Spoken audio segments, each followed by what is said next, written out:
Magandang araw mga kababayan. Kasama niyo po ngayon si Ka Eric sa isa na namang episode ng ating video analysis at video talakayan. Sa oras na ito, bibigyan po natin ng pagpapaliwanag at mga mayor na punto itong napaulat na sadsad at lugmok, halos nosedive. Ito pong trust and approval rating ni Marcos Jr. At ano po ang epekto nito sa ating ekonomiya at sa kabuhayan ng mga mamamayang Pilipino. The worst ever for a president to have a negative below zero na trust and approval rating sa history ng ating politika at panggobyerno sa Pilipinas. Hindi pa po natatapos ang kanyang termino, halos nangangalahati pa lang si Marcos Jr. sa kanyang 6-year term bilang presidente ng Pilipinas simula noong 2022 ay lugmok at sadsad na po sa lupa ang kanyang trust and approval rating. Again, uulitin po natin, ang trust rating, ito po yung pagtitiwala. Ito po yung kumpiyansa ng mamamayan. Kung ikaw ba ay nararapat pa na manatili bilang presidente at naniniwala pa sila na ipagpapatuloy mo ang bilang matino at maayos na leader. Ang approval rating, ito naman po ang pagsang-ayon o ang pagbibigay ng approval ng taong bayan kung sila ba ay pumapayag at pumapabor pa na ikaw ay mananatili bilang presidente. So sa kasaysayan po ng politika sa Pilipinas, si Marcos Jr. po ang isa sa may pinakamalala at pinakamalubha na negatibo ang pagtingin at pagtanggap ng mamamayan kahit pa na nangangalahati pa lang ang kanyang termino. Halos 3 taon pa lang siya sa pagka-presidente. Pero sa 3 taon ni Marcos, mga kababayan, mahigit 4 na trilyong pesos, 4 trillion pesos po, ang inutang nito na wala namang pinatunguhang makabuluhan at para sa interes at kabutihan ng mamamayan. Mga utang na babayaran ng henerasyon ng mga Pilipino, subalit ang nakinabang at nagpasasa ay ang mga buwetri at gahaman na magnanakaw na mga politiko na kasabwat ni Marcos sa pagnanakaw at nila Romualdez. Yan po ang katotohanan kung bakit galit ang sambayan ng Pilipino kay Marcos Jr. Pangalawa po, malinaw na ang kanyang pagkakalugmok sa kanyang trust and approval rating ay self-inflicted. Pag sinabi pong self-inflicted, si Marcos mismo ang may kagagawan kung bakit sumadsad at nag-nosedive at direkta sa basurahan ang trust and approval rating ni Marcos. Sapagkat lalo pong lumala ang kahirapan, lumalaganap ang kagutuman at kawalan ng trabaho at nalulugmok ang kabuhayan ng milyong-milyong mga Pilipino. We have never seen a situation kung saan po 6 sa bawat 10 Pilipino sa ilalim ni Marcos Jr. ang nagsasabi na sila ay hindi nakakakain ng 3 beses sa isang araw. Ibig sabihin po, ito ay tinatawag na involuntary hunger. Ang pagkakahulugan po ng involuntary hunger ay ang pagkakawalan ng kapagkakayanan at oportunidad na makakumpleto ng 3 beses na pagkain ang mga mamamayan.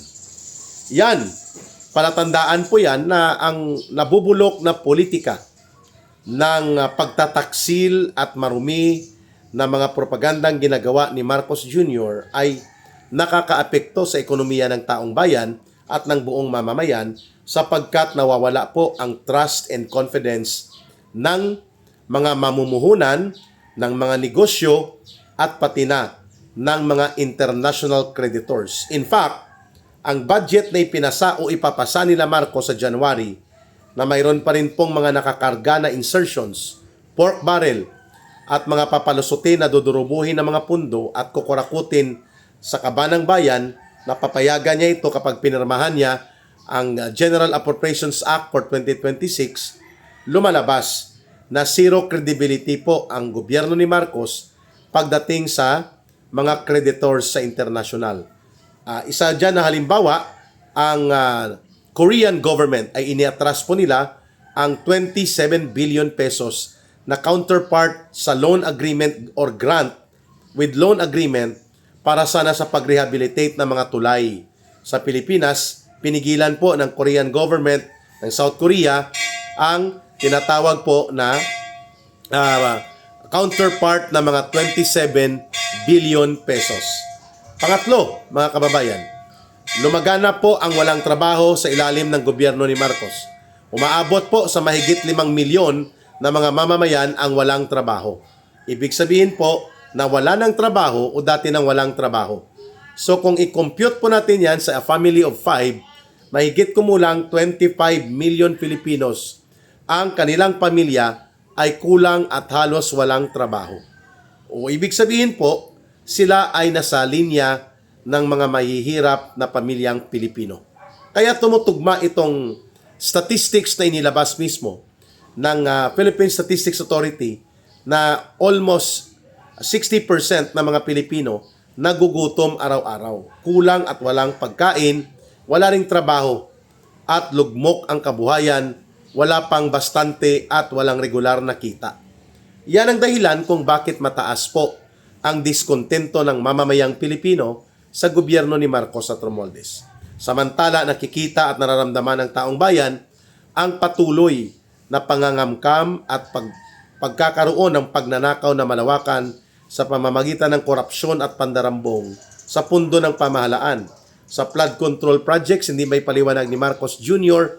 at ng mga tauhan niya bakit nawawala ang almost 1.4 trillion pesos na pundo at bakit ang mga mahalagang infrastruktura kagaya po ng pagkontrol ng pagbaha, mga pagpapaunlad ng kalsada at mga school buildings hindi naman nararamdaman ng mga mamamayan. In fact, nakakahiya po sa 2025 wala pang hindi pa umabot mga kababayan sa 500 na school buildings ang naipatayo nila Marcos sa isang taon. Samantala po sa panahon ni Pangulong Duterte nag-a-average between 18,000 to 23,000 classrooms para sa pampubliko na mga paaralan, elementary and high school ang naipapatayo ng gobyerno ni Pangulong Duterte.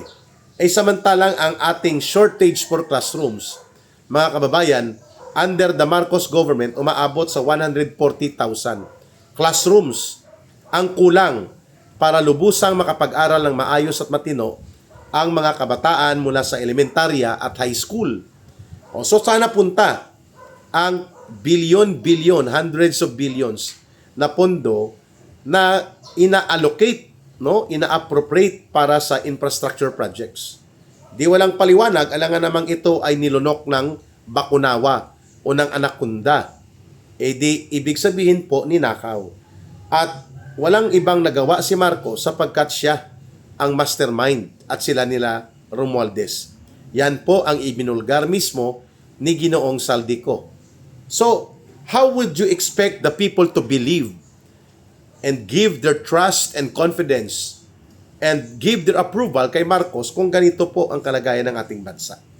Kaya nga, the worst government next to Marcos Sr.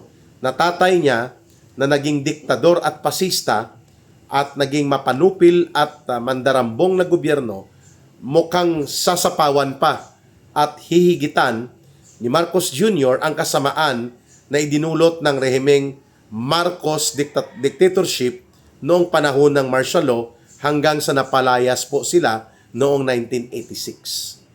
Ang nakakabahala ay ito po ang forecast na inilabas ng World Bank.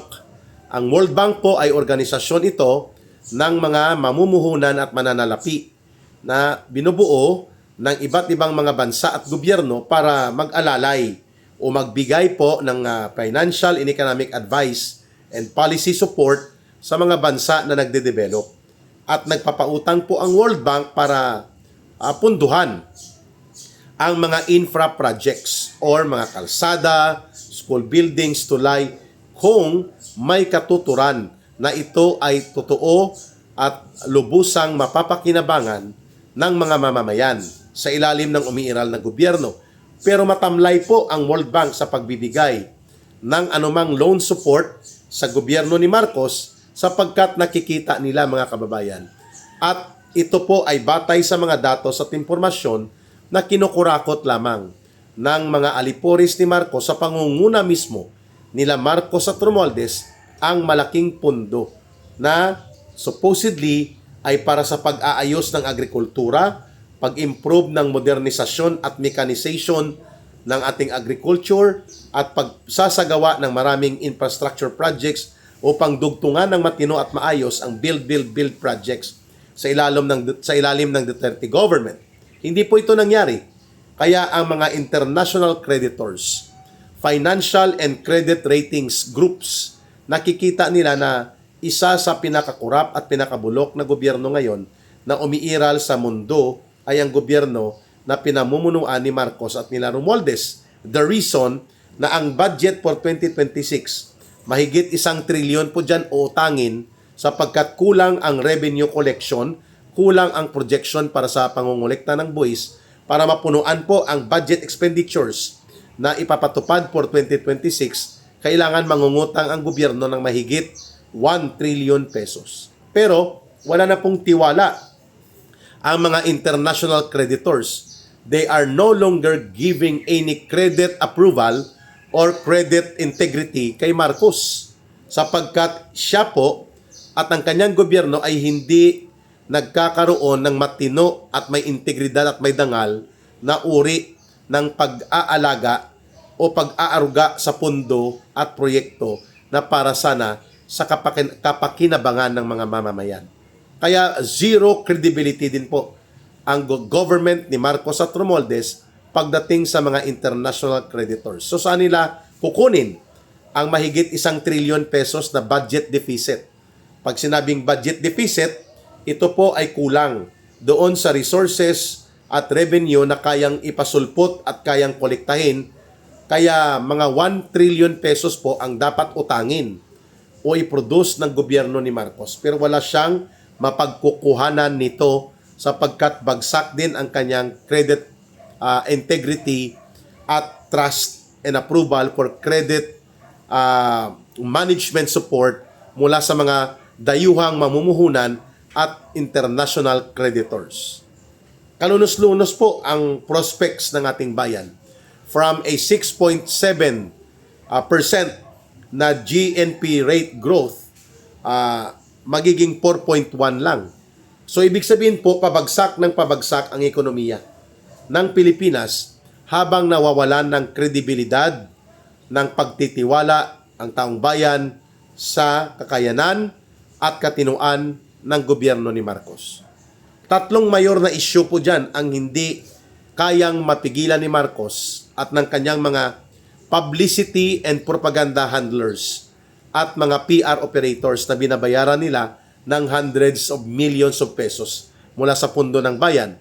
Mga tagapagsagawa ng tagapaghilot ng public opinion. Yan po ang PR operators. Number 1, laganap na korupsyon, malala at malubha na pandarambong sa pundo ng bayan. Naniniwala ang mamamayan na ang pasimuno nito walang iba kundi si Marcos. Kaya po itong massive corruption, large-scale plunder of government fund, walang iba po na epekto ito kay Marcos kundi pagkabagsak ng kanyang credit integrity sa international creditors at mga bangkong mamumuhunan kagaya po ng World Bank at ng iba pang mga foreign assisted agencies na tumutulong sana sa mga developing countries. Dahil sa large-scale plunder and massive corruption, zero integrity, zero credibility ang gobyerno ni Marcos. Walang magpapautang, walang namumuhunan sa Pilipinas. Number 2, ito pong issue ng malaganap na paggamit ng pondo upang gamitin sa political operations, sa pagdurog at pagparalisa sa kanyang political enemies. Yan po ang dahilan na nakikita ng mga mamamayan na inutil at bulok talaga ang gobyernong Marcos sapagkat inuuna nito ang maruruming diskarte sa politika. Which, kaya nga naibulgar mismo na gumamit sila ng panunuhol at pangbabraso gamit ang pangungurakot sa pondo at budget ng gobyerno upang maipalusot lamang ang impeachment gimmick nila laban kay Vice President Sara Duterte na ang kinahinatnan ibinasura lamang ito ng Korte Suprema at hindi sinakyan at pinausad ng Senado. Naging bugok ang kanilang impeachment gimmick. Nakita ng taong bayan kung paano pinagtaksila ni Marcos. Si Pangulong Duterte ginamit ang bogus na ICC na parang sindikato, pinadukot, pinatapon at pinakulong ng iligal at hindi makatao si Pangulong Duterte. Ang ginamit na pundo mula sa kaban ng bayan. At yan ay isang malaking kataksilan at malalang pagtatraidor sa soberenya at integridad ng bansang Pilipinas. Ang isa pa po na nais nating puntuhan kung bakit ang paglala ng ekonomiya at ang paglubha ng kabuhayan at survival ng mga Pilipino ay nakabatay po sa kung bakit nalulugmok din ang politika at pamumuno ng gobyerno ni Marcos ay ang iskandalo na ito ay wala sa wastong katinuan ng kanyang pag-iisip. Siya po ay tinuturo ng kanyang kapatid at marami pang nakakaalam na naglululong sa droga. At kaya ang epekto nito sa kanyang matino at maayos na pag-iisip ay wala na rin po ang kanyang mental health and mental disposition upang harapin ang mga usapin ng matino at maayos na pamumuno. Kaya nawawala po ang pagtitiwala ng mamamayang Pilipino sa kanya. So lahat ng ito, babalik po kay Marcos ang tinatawag na failure of governance. Hindi po naipapatupad ni Marcos Jr. ang matino na pamamahala at matino at may direksyon na uri ng pagkakaroon ng gobyerno. Ang epekto niyan, hindi lamang po sa international creditors, hindi lamang sa international na mga mamumuhunan at malalaking financial institutions na nawawalan ng pagtitiwala at respeto sa gobyerno ni Marcos. Mismo, ang lokal na ekonomiya natin ay pabagsak at palugmok. Mahigit 5 milyon po na mga Pilipino sa labor force natin walang trabaho. If we have around, mga kababayan, mga 14 to 15 million Filipinos na nasa labor force age, 5 milyon ito walang trabaho. That means mga 33% po ng mga Pilipino sa lakas paggawa, wala at kulang ng trabaho. Dahil lugmok ang industriya, hindi umaangat ang ekonomiya, bagsak ang turismo, bagsak pati ang agrikultura. At kanino po pananagutan yan? Kay Marcos. Kasi ang inatupag at inasikaso niya ay ang paglalaro ng apoy sa maruming politika. Puro lahat anti-Duterte, puro lahat bira sa mga Duterte, sapagkat nais nila na kamkamin at ikonsolida ang kapangyarihan sa pangpolitikang puder sa gobyerno lagpas pa sa 2028. At sila ay nai-insecure, natatakot na muling manumbalik ang lakas at puwersa ng mga Duterte at sila ang mamumuno sa gobyerno at sa buong bansa. Maaga pa, winawasak na ni Marcos ang Duterte political camp. At ang malala dyan, napabayaan niya ang tamang pamumuno. It's the economy, stupid. Yun po ang dapat sabihin kay Marcos. Why you are being given the opportunity na sana ay ayusin mo ang pamamahala, ang inisakaso mo, pangungurakot, pandarambong, pagdudurog at pagdudroga at walang direksyon na uri ng pamumuno sa gobyerno, kaya naging helong talelong talong ang ekonomiya ng Pilipinas. Bagsak ang agrikultura, lugmok ang turismo, gumagapang ang industriya at manufacturing, walang job generation at umaalis pa ang mga investors o mga mamumuhunan at negosyo sa Pilipinas. At napupunta sa karatig bansa natin, sa Malaysia, sa Indonesia, at pati na sa Vietnam at Thailand. Napag-iiwanan tayo ng mga bansang ito na sa matagal na panahon mas nauna sana tayong umangat kaysa kanila. Subalit dahil po naputol ang momentum ng pagkakaroon ng matino, may paninindigan at kayang ipatupad ng tama at matino ang batas na uri ng panggobyerno sa ilalim ni Duterte, lumugmok at lumaganap po ang korupsyon, lumaganap ang kriminalidad at nawala po ang respeto ng mga tao sa pagtitiwala na magiging maayos ang panggobyerno sa ilalim ni Marcos. Ang lahat ng ito, ang resulta po nito, negative trust rating and negative approval rating. Yan po ay self-inflicted. Ibig sabihin po, si Marcos mismo ang nagpasimuno ng naging dahilan ng pagkabagsak at pagkalugmok ng kanyang gobyerno at administrasyon. Kaya yan po ang focus natin. And when the government becomes a failed governance, and when the government becomes a source ng mas malala na pagkawendang ng ekonomiya at patungo sa pagbagsak ang kabuhayan at likas na pang-ekonomiyang pag-survive ng bansa, walang ibang dahilan kundi dapat singilin ang pagkakaroon ng marumi at bulok na panggobyerno. Kagaya ng mayroon ngayon ang Pilipinas sa ilalim ni Marcos at nila Romualdez. And the only way for that na mapigil po ang paglugmok at pagsagadsad ng ating ekonomiya, pagkawarat at pagkawasak ng kabuhayan at pagkabulok ng buong lipunang Pilipino, kailangang palitan at baguhin ang gobyerno at administrasyon na pinagmumulan ng kabulukan ng lipunan at gobyerno na nakakaapekto sa buong buhay ng sambayanang Pilipino. Marcos must resign, Marcos must go. At yan ang dapat na direksyon ng pagbangon at pagtindig sa mapayapang pamamaraan, ngunit solido at determinado na pagkilos ng sambayanang Pilipino. Muli, ikalat po natin at i-share, palakasin natin ang video na ito at mga pagbibigay pagpapaliwanag ni Ka Eric para ang mamamayang Pilipino ay makita nila that everything goes back to governance. It's the economy, stupid. Yan pong dapat mensahe kay Marcos. Bagamat kaya niyang laruin ang politika, kaya niyang stretch ang kanyang survival sa maruming apoy ng laro sa politika dahil may pondo siya, may mga maniobra pa sila, may PR operators, may handlers, at mayroong mga tactical alliances sa mga attack dogs niya na mga communist terrorist urban operators at ang mga dilawan, pinklawan political zombies. Subalit ang ekonomiya ay hindi kayang pigilan ni Marcos na ito ay padausdos at magbubunsod ng mas malawakang pagkagalit at pagkadiskontento ng mga mamamayan. Tiyak na magaganap po yan. Mga kababayan, ang atin pong line of support and GCash line para po sa ating Bangon Sambayanan People's Movement na ginagamit po natin for line of support at GCash support ay ang 0916-308-7710. 0916-308-7710. Rohilda Celis kay Langging po yan. Muli, mahalin po natin ang Pilipinas. Walang ibang magmamahal ng bansa po nating ito, ang bansang Pilipinas, kundi tayo ring mga Pilipino. Para sa Diyos at sa Pilipinas nating mahal, may God bless everyone and may Allah will be with those who are Muslim, brothers and sisters. Bye for now.